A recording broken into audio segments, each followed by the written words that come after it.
I love what I do. Hi, I'm Dr. D. And hi, I'm Princess Gaia. Hi, and I'm Purvi. So, Purvi, why don't you tell us about your entrepreneurship and about the woman behind the business? Yes. Well, if you ask me who I am, I always answer I'm many. I'm a mother of a wonderful 7-year-old boy. I'm a wife of a wonderful husband. I'm a daughter. I'm a sister. I'm a friend. And as a business consultant, I see myself as a bridge between worlds that need to be connected or that need connection. And on one hand, connection to oneself, connection between people, and on the other hand, connection between businesses. And I support companies entering the Indian market, giving intercultural trainings, and I'm also an organizational developer.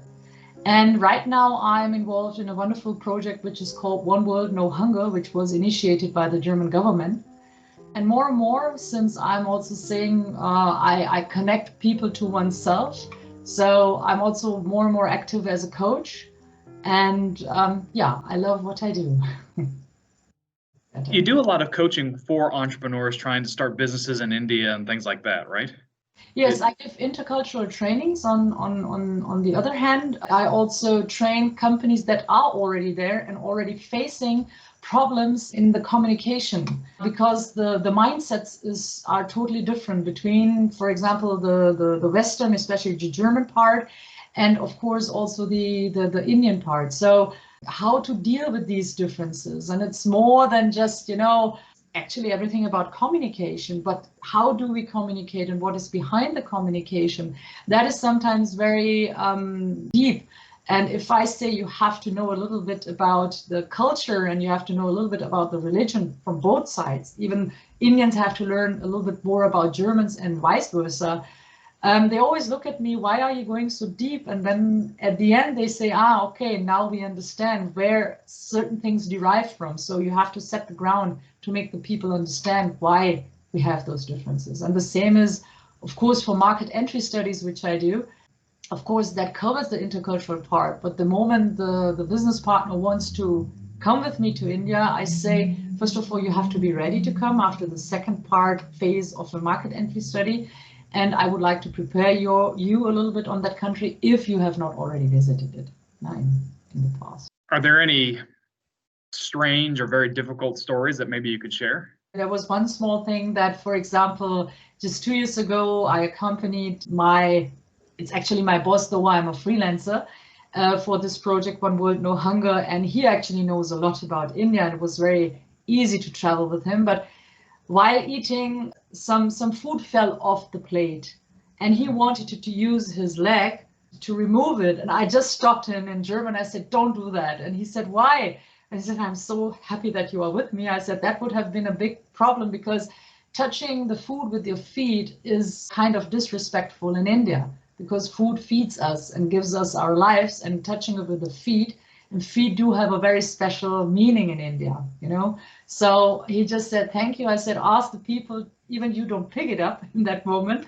I asked, very friendly, of course, you ask the people if they can pick it up for you. So that was one thing. And what another incident happened when I was there with a delegation in India. That was really funny.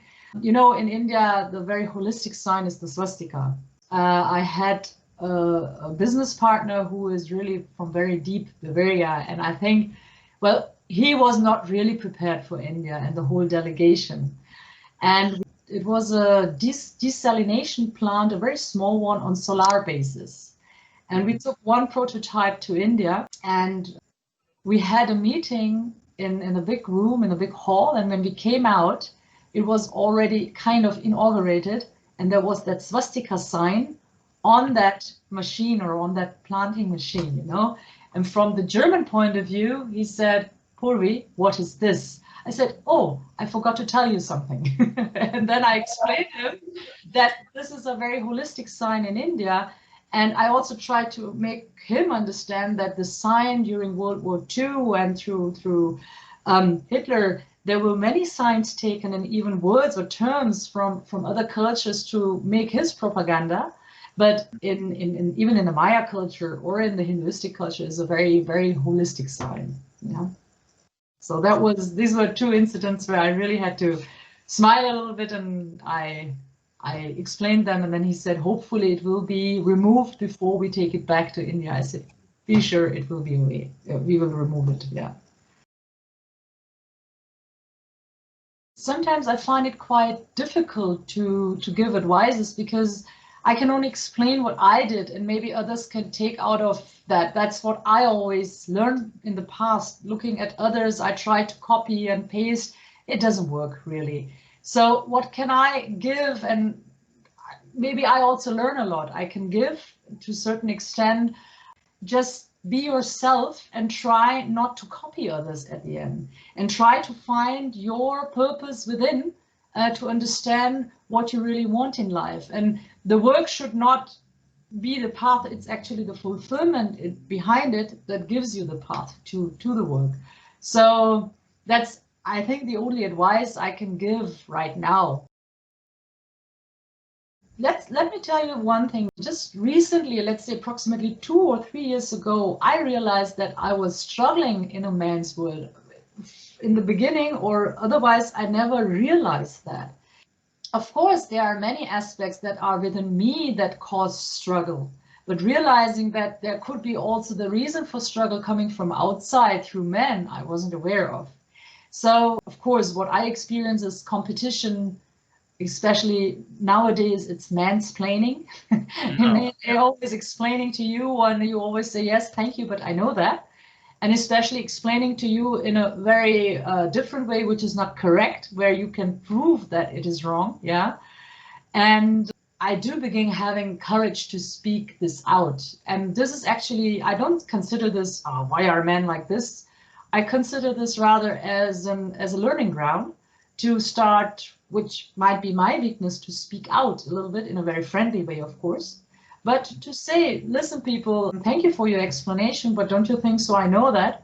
Or why do you always interrupt? Or why do you always have to explain something that is very obvious? Or from people who maybe don't have that background, them knowing me having the background and trying to explain me, for example, how it works in India, or who are not Indians, that is very surprising to me sometimes. It happens, and I observe myself, and at the end, it's how I react on that.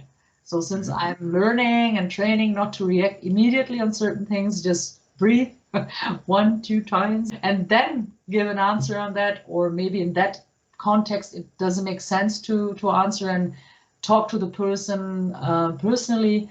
That I do nowadays, and I practice that also. Otherwise, I think we do live in a really prevalent males world, which I realize, even if you see what kind, who gets, for example, a contract and who doesn't get a contract, you have the same expertise on that. And I saw that because clients or potential clients then told me why they choose somebody else. It's not only because of the amount of the money, or the budget issue. The other one is less expensive. They also choose people who are more expensive, but it's mostly choosing men very often. So that's where I experienced that. But it doesn't mean for me that I resign or anything, but it's just a learning platform that we women do learn to be different and to learn to speak our truthfulness. That's about the whole thing, I think so, and meant much more. Being as a woman, I will also answer, it is much easier for me to do business in India than doing it in Germany. Now, Germany is a country where you need, for anything and everything, you need a certificate, which you don't immediately need in India. In India, they just look at you and say, who are you? What are you doing? Oh, really? That's interesting. And they start networking. They say, hey, let's try do something, which would not happen in Germany that fast. In India, it is, I wrote a book on, it's in German, it's on integral business, doing integral business with India. That's the name. And where I found out that, for example, 20% of the leadership position in India are occupied by women. So this is something people also don't realize or see, because the media about India is quite negative, you know. Mm-hmm. And Germany is also struggling, you know, in putting the women in leadership position. This is something which is very interesting to see. And whenever I deal with my clients interculturally, or with the market entry surveys or the organizational development, they are always surprised when I say that. And when they come with me to India, they see how many women do sit in the businesses in really high position. I emphasize that on women. For men, I think what is difficult, especially coming from a direct speaking country like Germany, is to understand the indirectness. You know, now US and UK are also quite indirect, but India is more indirect than any other country, and Germany is the most direct country, you know. So these are clashes of two different worlds, especially in communication, where men not always or would often fail, especially when you start or begin the business. There are so many misunderstandings. If you don't have a look at the value system which your counterpart has, independently from which country you are, but the value system of a person is very interesting and important. Business deals arise when people have an understanding for each other. That's my slogan of my business. And that's exactly where I look at the superficial level. You know, IT people, they have one language, that's the programming language. Well, why doesn't it work? It doesn't work because they don't understand how the, let's call function, our operational system of the people is so different. And unpacking the message which you have sent, and if the person who receives it really unpacks it the same way as it was sent, is really not really clear if this really happens or not. And in intercultural matters, in the beginning, it hardly happens. And that's the reason why conflicts arise. And I learned also that people are a little bit shy of having conflicts, but going into a conflict with the know-how and the knowledge of what is important to the other's value system, and the other person knowing your own value system, makes the quality of the conflict totally different. I'm blessed to have a husband on my side who supports wherever he can. And he also loves to spend the time with our son. And he doesn't see both of us in this typical traditional roles. He's got his own business, I've got my own business, so we have a flexible time. Plus, I'm also blessed to have my mother living above us, who's also supporting us a lot with taking care of him, and also food, and we can go out. And since I do travel, of course, prior COVID, Corona, I was traveling a lot, and most probably in future again. Without this surrounding, without having a strong husband on your side and a strong family system, it doesn't work really. And we were also thinking about what would we do if, for example, my mother wasn't there. I think it would have been much more difficult. And we would have, of course, I think we would have organized ourselves with babysitters and everything, but it's not that easy to organize yourself because the family members has a different quality. So without the surrounding, that also shows me that sometimes those collectivistic value systems which you have, you know, do give you a strong base to do certain things. And not everything which comes from the West is the best, and not everything that comes from the East is the best. But there are certain things which, from both sides, where since I was born and raised in Germany with a very Indian upbringing, today I see the advantage because I can take both the best out of both cultures. And this is one thing where I'm blessed. The circumstances were like that we could set it up like that.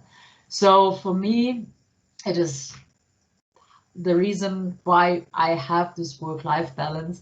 And of course, the other thing is also that to both of us, to my husband and me, money is not everything.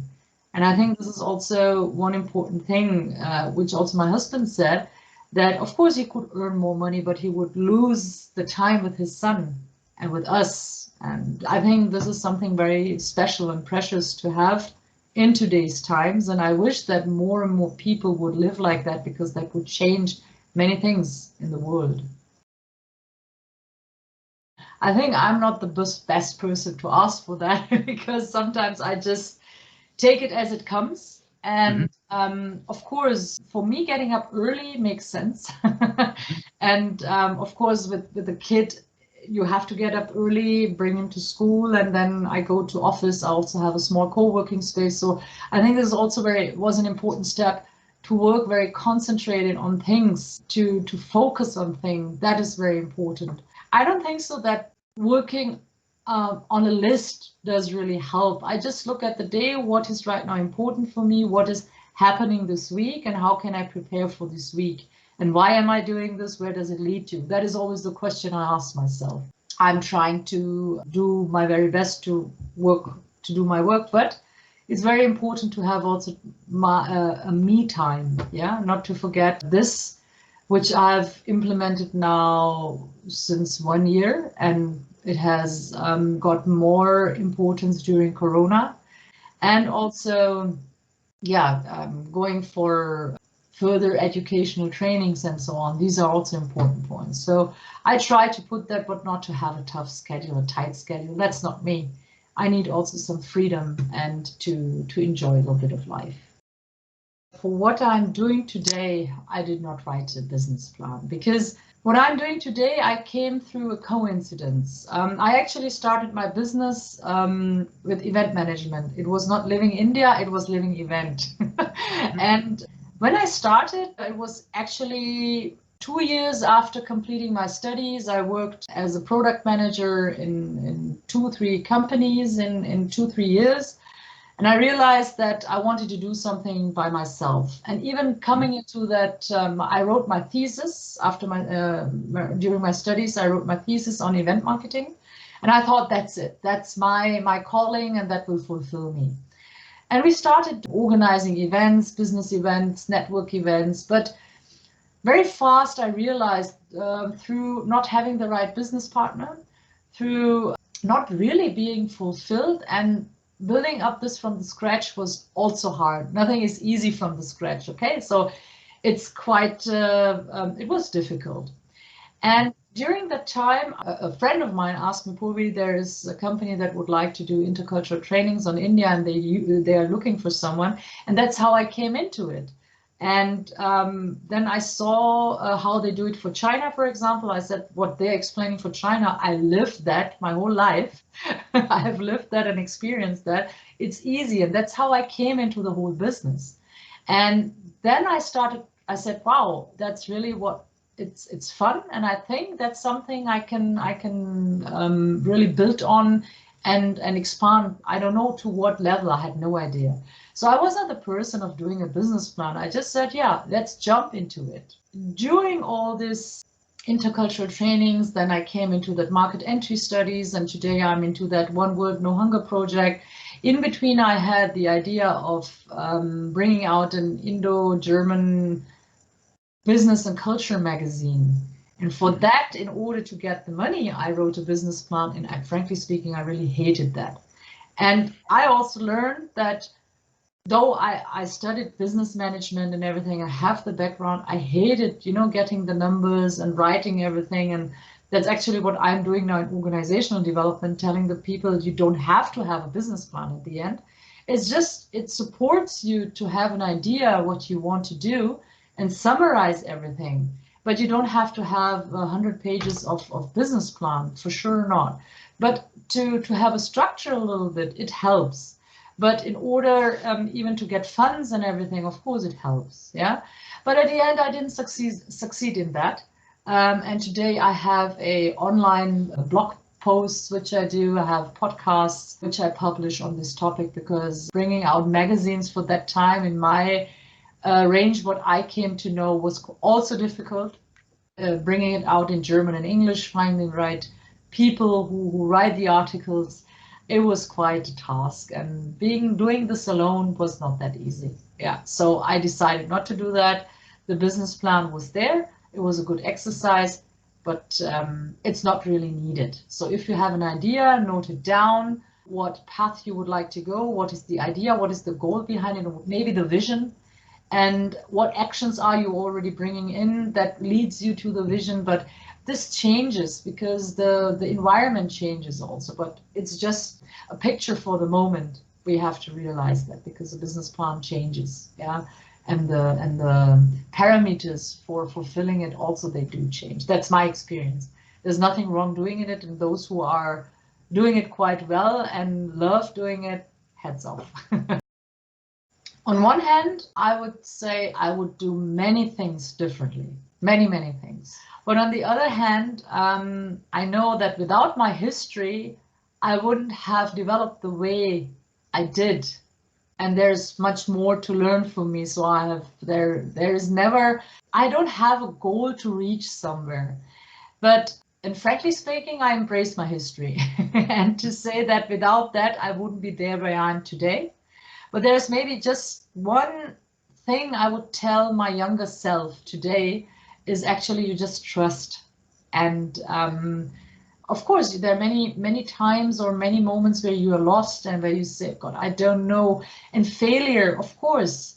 But these failures, if I had the knowledge of today, and if I had the chance to trust more, or if I had learned to trust more, I think I would have done things with a different quality and with a different attitude. And even that, I didn't have that during that time, had a reason. And for today, I would say thank you for my history, but and tell my younger self, just trust, so everything will go the right way. Now, having had an Indian upbringing, of course, I had in the Western world meant that, of course, the parents who migrated to Germany, my parents who migrated to Germany, wanted to keep up the culture. So I was very much influenced by the Hinduism with the rituals and everything. Today, so I would not call myself religious anymore because I do question every religion, especially in the one I grew up in. What I look nowadays is behind the religion, which is at the end spirituality, and which is actually the same with all the religions. And that's what is thriving me right now also, and keeping me busy, to say, how can we merge the spirituality independently from which religion we are? It doesn't matter if you are a Muslim, if you are a Hindu, a Buddhist, a Christian, or whatever. All have an essence. How do we connect ourselves to this essence and make better business in order to have a better world? How can we balance the female qualities and the male qualities, which are within all of us, in you and in me, since we are a product of a father and a mother? And it has nothing to do with men and women as a gender. That's what I want to emphasize. I'm talking about the qualities which all men and all women have, which are within us, which are male and female qualities. And I think we are today in a world because the male qualities are dominant, and the male qualities which are lived by men and women, yeah. And our upbringing is, of course, still, if you look at the world, mainly by women who also live more the male qualities, and we have lost the female qualities. Merging this, and that's why I said in the beginning, the connection to oneself is very important, that you have a paradigm shift in the business. Because I don't think, I don't know how many startups are coming up with this app and that app that can be more effective in that and can be more effective in that.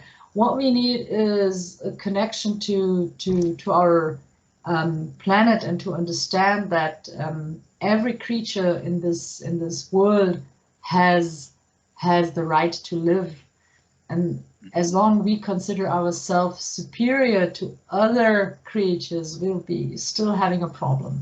And that is why I feel that I'm getting bored very often nowadays when I sit in conferences and we have this and that goal and growth, and I say, what can I do? What can happen through me? It's not me, it's through me that can merge, and where I can support others, that through them something new can happen, And having a son of 7 years, you start thinking of all that. What kind of future are you going to to offer to the future generation. And I'm also thinking of what can I change in my business. So that is also why I think it is important to go always with the world and always to see what is needed for the future. And the future skills are rather more in the emotional and in the questions of empathy. And empathy is nothing easy to put yourself in other shoes. It's more than that. And how to support people in that and understanding what empathy means and get connected in a deeper level than just networks and doing new businesses, which is also important. So how to connect the outer world with the inner world, that is which I'm trying to connect, and that's what actually thrives me if you ask about religion. So it's more about the spiritual thing. I gave a long answer on a very actually simple question, but I think this is not very easy to answer, for me at least. India is going to be I think by 2040 or 35, the second biggest economy in the world after China. And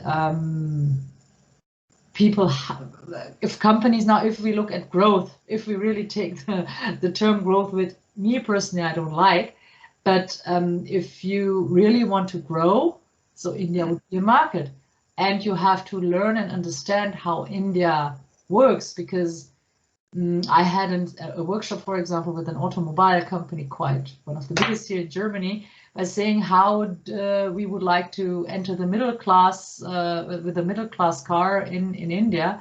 How do we have to do that? And we thought we'll take this and that car and just downsize it by taking off this and that. I said, no, Indian market won't work like that. You have the frugal innovation there, where you have to really understand how this market works, and to understand the Indian mindset. I mean, it's the same thing the other way around, yeah? So for any country, you have to understand the mindset and what are the needs of the people.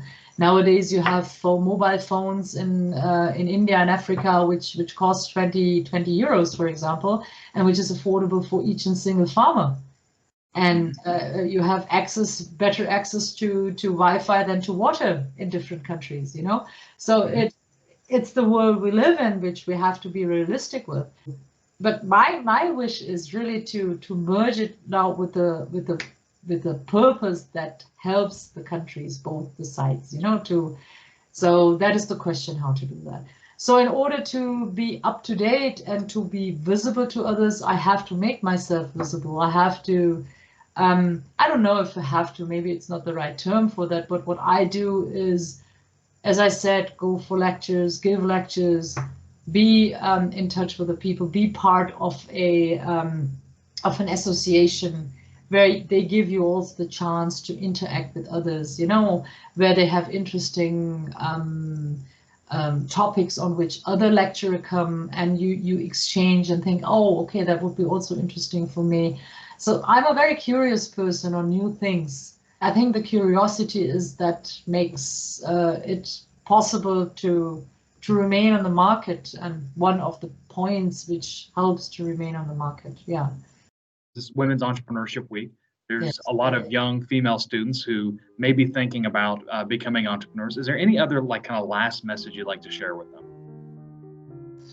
I would say that women should be courageous to show up and show themselves what they can and what they have, because I'm quite convinced that it's our time right now, and it's very important not to work and to be against anything, especially against men. It doesn't help, because what I observe very often, if we have that women networks and they say, oh, the men are doing this and that, I said, no, it's not right, because men also have wonderful qualities. The question is, how can we merge now both of them? If we have now we have that male quality, which is an extreme, which is prevalent in the world, the other extreme wouldn't be good either. So we need it in a balanced way. So find those men, find those women, and work together with them and not against. I think this is very, very important, what we women also have to learn and have to internalize for ourselves, and then also to work on ourselves to balance that. So I think development of personal development is also quite important. That's, if I look at myself 20 years ago and where I'm today, I'm curious to see where I'll be in 20 years, if there is any development at all. I don't know, we will see.